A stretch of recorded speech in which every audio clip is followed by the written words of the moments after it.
क्या कुछ हुआ है आपके साथ नॉमिनेशन में? हमारा नॉमिनेशन रद्द कर दिया गया है बिना कारण के। कब नॉमिनेशन कराया था, किस तारीख को? 3 तारीख को हम नॉमिनेशन करवाए थे जी। और कल स्क्रूटनी था।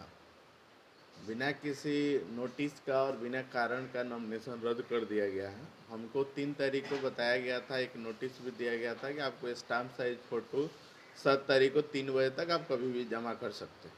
जी। तो हम गए थे स्क्रूटनी में अपना लेके, और कल बताया गया कि आपका नॉमिनेशन रद्द हो गया है।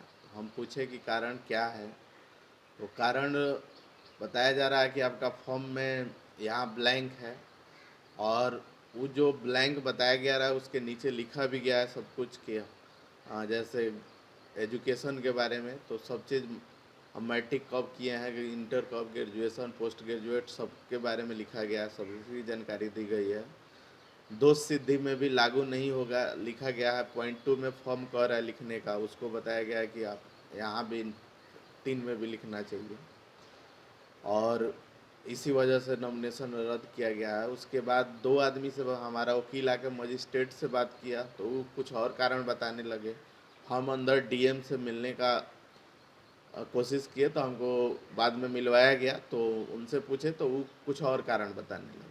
दोनों आदमी मतलब दो तरह का बात बताए। तो ये स्क्रूटनी तो इसीलिए होता है ना कि आपकी जो कुछ गलतियां होंगी उसको सही कर लिया जाए। जी तो स्क्रूटनी का तो मतलब यही होता है। जी। तो ये लोग टाइम नहीं दिया। जैसे 11 बजे स्क्रूटनिंग था, तो हम बोले कि हम ठीक है जो आप कह रहे हैं फिर करवा के हम दे दे रहे हैं। तो नहीं, आप अगर पहले से दिए होते तब होता, आज देने से नहीं होगा।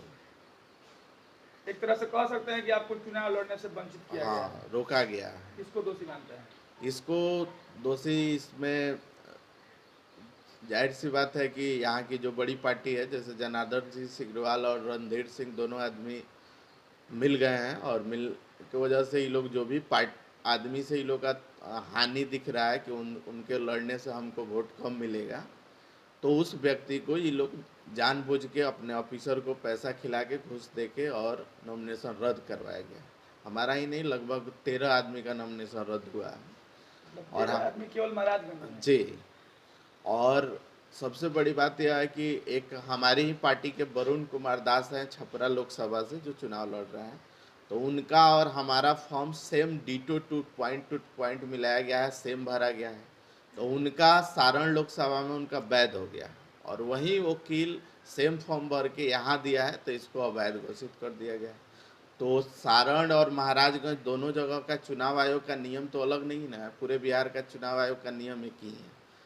तो एक आदमी का कैसे वैध हो गया और एक आदमी का अवैध हो गया, तो ये इससे साफ जाहिर होता है कि जानबूझ के किया गया है। और इसमें आपका सत्ता पक्ष के जो लोग हैं, सिग्रीवाल और रणधीर सिंह, ये ऑफिसर को पैसा खिलाए हैं, और इस वजह से ये ऑफिसर जानबूझ के इसको रिजेक्ट किया। ऐसे में मतलब आपका अगला कदम क्या होगा? अगला कदम, हम उस कल ही जब उन्होंने बताया कि आपका रद्द हो गया है, हम बहुत कोशिश किए कि अगर आप कहिए फिर से हम आपको फ्रेश अपडेविट करवा के सब कुछ फिर से देते हैं, तो बोले कि नहीं, नहीं होगा, आपको 11 बजे से पहले जो करना था वो होता है। और एक स्कूटनी में तो कोटे खुलता, 11 बजे बुलाया ही गया था। तो हम कल चुनाव आयोग को मेल किए हैं और फैक्स किए हैं एक लेटर, जो लेटर आप लोग को भी हम देना चाहेंगे। ये आपका लेटर है।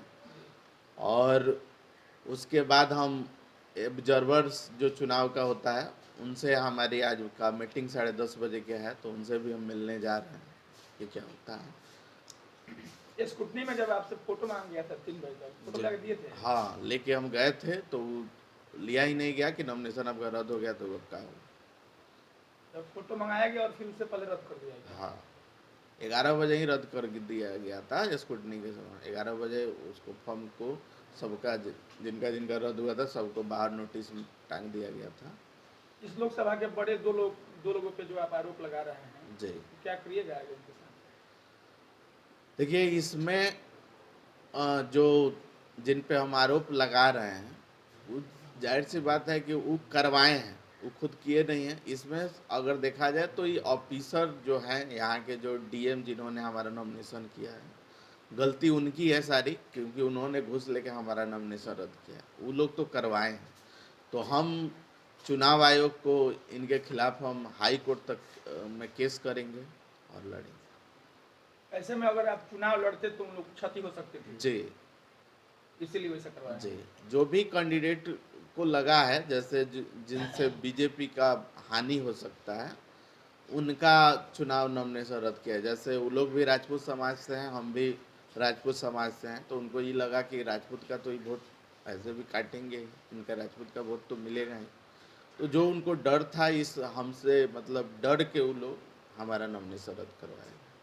चलिए, आपके समर्थकों में भारी नाराजगी है, क्या अपील कीजिएगा?